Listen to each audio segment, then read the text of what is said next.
Good morning, good day, and good evening. As you know, as we always say, it does not really matter what time, day, night, or evening that you listen to the On God Podcast Daily Devotions. This is your host, which you know as Randy, aka LZ, but it is not about me. It is about God, the one we love, the one we serve. Happy Sunday, happy Sunday, happy Sunday. It's Fellowship Day for some of y'all. Um, for some of us, it's just another day. Um, Happy Sunday, man. It's the first day of the week. You know what I always say. Um, the week start on Monday, but the strong start on Sunday. Um, you got to start your week off strong. You got to start your week off strong. Now, I'm not gonna encourage y'all to go to church. It's not my business, not my place. But what I will encourage you to do is read the Word every day. Pray every day. Talking to God will definitely make you feel better. You don't have to do it the religious way of, oh, you have to kneel down and close your eyes, you gotta bow your head, all that. You don't have to do that all the time, you know. But what I'm saying is, you can pray wherever you are. You could pray in the shower if you're in a rush. You could pray um, walking. You could pray in the taxi. Actually, you could pray in the car. You could pray wherever you are. And it's important if you are going to be in public, whether walking or taking a taxi or driving, pray. It is vital that you pray. Accidents happen, bro. Accidents happen. And there's so much evil in this world, and then the enemy will just want to take you out. So I would advise you to pray every day wherever you are. Pray for the taxi that you're getting into. Pray for the car that you're driving. Pray for the path that you're walking. I've noticed this, that at times I forget to pray for the taxi that I'm in, right? And one thing that I love about the Lord is that He instantly make me feel it, like I don't feel safe. You know, I'll start praying, and after I start praying, then I feel better about myself. Like, okay, nothing's gonna happen now because I prayed. And that's the faith that we need to have. That's the relationship we need to have with the Lord, where He can remind us when we forgot to do the most important things, right? Like, you know, when you haven't read the Bible, and you'll get the urge, like, I didn't read the Word, I didn't pray. So that's the relationship we need to have with God, that He can remind us that, hey, you haven't done this, hey, you haven't done that. Get that conviction. Get that conviction. Same thing with character. When you encounter people, that you will have discernment about who has love and who does not.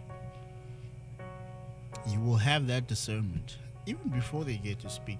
Your discernment needs to be so good that when you meet someone, you're like, oh, yep, I can feel that you're not of the right standing. You're not on the right side. I'm not even talking spiritually. I'm just talking about just the person, the individual. Even if they not necessarily evil, but they just don't have good intentions. In the sense, they may dislike you or have a perception of you that's not good, or they are just pure evil and just want to harm you because they genuinely just hate you for whatever reason, or their spirit may be irritated by your spirit because you are of pure spirit, good, holy, righteous spirit. So their evil spirit may be feel irritated by your presence. I think that's why a lot of people don't like me.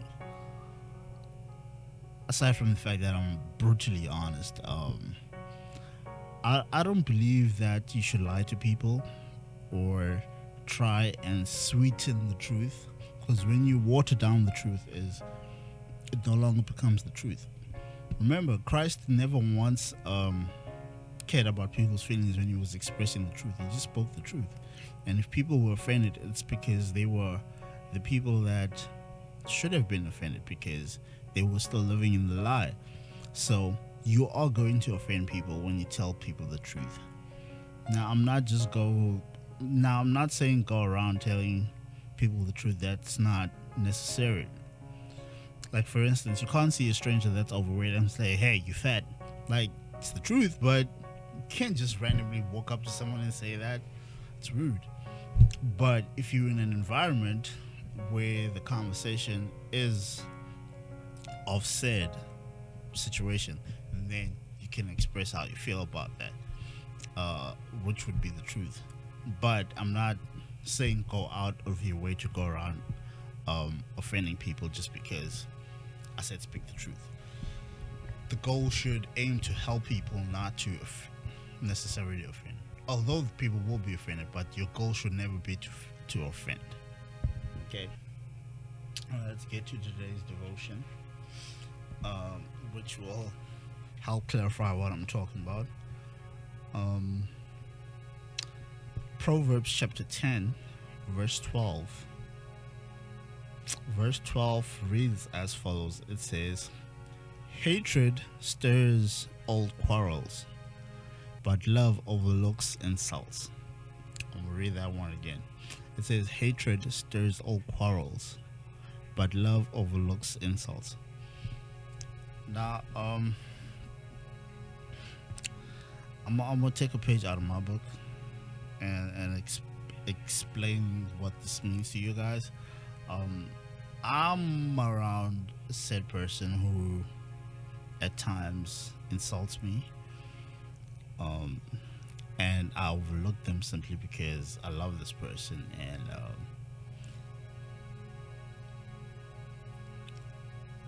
my love for them is the reason why I move over the insults rather than dwell in them. But I will express though that, hey, you just insulted me, just so they are aware, and that if they do it again, now you're doing it out of the intent to insult me, not because you're unaware. Because I did express this to you. And then there's the part where it says hatred stirs old quarrels. This is true. This is true. Whenever you guys are in an argument with someone and they start bringing up like old stuff, which means they haven't healed from, that's very important, because this is why it's important to deal with things as they happen, so that it does not come back in the future and say, hey, remember when you you'd be like, what, 10 years ago? Yeah. A person who does this is my mom. My mom does not heal, bro. Like, yo, my mom does not heal. My mom will talk about things that happened to her when she was young, a teenager, or when I was a child. And I'm like, how are you still mad about that, something that happened then? Like, that's how you know, like, holding things don't get better with time. That's another important thing that I need to share with you guys. Things don't get better with time.